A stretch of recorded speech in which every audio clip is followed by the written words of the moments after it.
Rowan and Matthew Perry have created a film in which Terra Luna, the classic, is forced to repay bad debt totaling $10 billion. Look at Mr. Smashed Out like a button, shall we? Here, you'll be able to point out my mistakes in real time as you go along.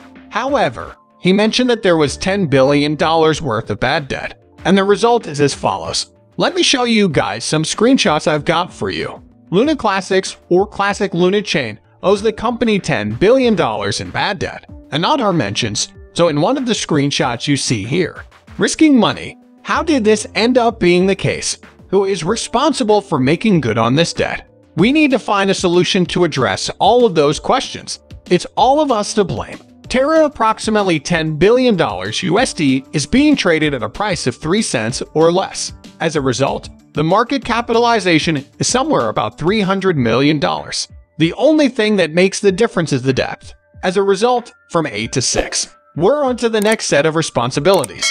To put it another way, the $1 isn't that significant when you look at the giant centralized exchanges that are buying up the market. It's probably doable for $550 million or less. If the current 24-hour volume is any indication, a large number of investors will sell their holdings once the price reaches $1.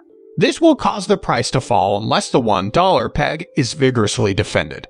We're witnessing a supply of exit money being utilized to recover the losses of those who have been offending the $1 peg, and the current supply is around $9.8 billion. In other words, that's about $10 billion in dollars. Because of the possibility of overspending and the infusion of high-risk chemicals, given the current supply of $9.8 billion, we need about $10 billion USD injected into the system to burn down the bad debt. As a result, we'll need a lot of time and effort to extinguish Terra's nastiness. As a result, many individuals were unaware of the true scope of the problem during Terra's absence. So, that's a great summary of the situation. When we take a look at the whole picture, so, let's check out CoinMarketCap and Terra while we're here. That isn't entirely correct, right? According to my guesses, they aren't only trying to get back into the peg at the moment by adding the extra 1.2% in there. Rather, I believe they are doing it for another purpose, restoring Terra Classic to a position or level at which it can support such an endeavor is the goal of this effort. In other words, what we're doing isn't conserving the third traditional dollar at all. We're truly conserving Terra Classic or saving Terra Classic rather than Terra USD peg state.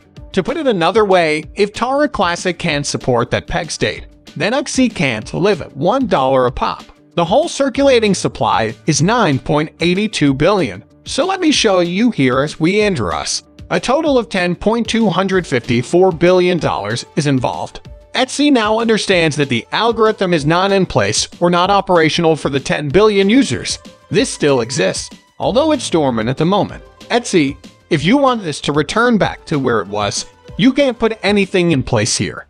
Everything you do in Terra Luna Classic has to help us on Etsy.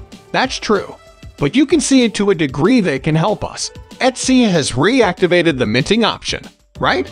Now, I don't know how they'll accomplish it, but if that is how they're going to go about it, the minting feature will be activated so that people will be able to get some coins and support the US Etsy level. The point is, however, because we have a large quantity of Terra Classic and we need to get rid of it as quickly as possible, we're making it seem like even the developers are on board with our plan. Many people have seen this awful debt, which is basically USD, and we must somehow pay it back to put it back to a reasonable amount. I'm assuming that the Terra traditional dollar will return to $1. You don't have to question much about the giant centralized exchanges when they buy up the market. Considering the current 24-hour volume, it's likely that it could be done for roughly $50 million, putting us closer to the $1 mark. Because of this, many investors would lose money. This is what we're talking about, making Terra Classic back to its original $1 price. It's possible that many people would begin selling their 3 cents if the price reached $1. That sort of thing happens. The actual depth we have for it is like 10 billion. So I don't think the old USD will ever be $1. You know Terra. The Terra Classic, on the other hand, reigns supreme. If you haven't seen it before, it's like a fantastic video by Matthew Perry. Check out the video below to see it in action in real time. That being said, I think Terra Classic is doing well.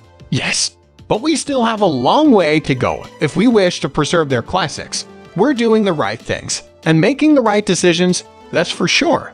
The 1.3% burn, on the other hand, has the potential to have long-term consequences. As a result, the debt will never be reimbursed. Neither do I, even if some people do pay it back. We won't see it, at least not in the near future. Back to $1 or thereabouts for the Terra Classic Dollar, Terra Luna's Classic Dollar, abbreviated as TLD. Sorry, I meant to type USD. A currency known as USDC or something similar will be extremely difficult to convert. Make sure everyone smashes the like a piece of Terra Classic's momentum.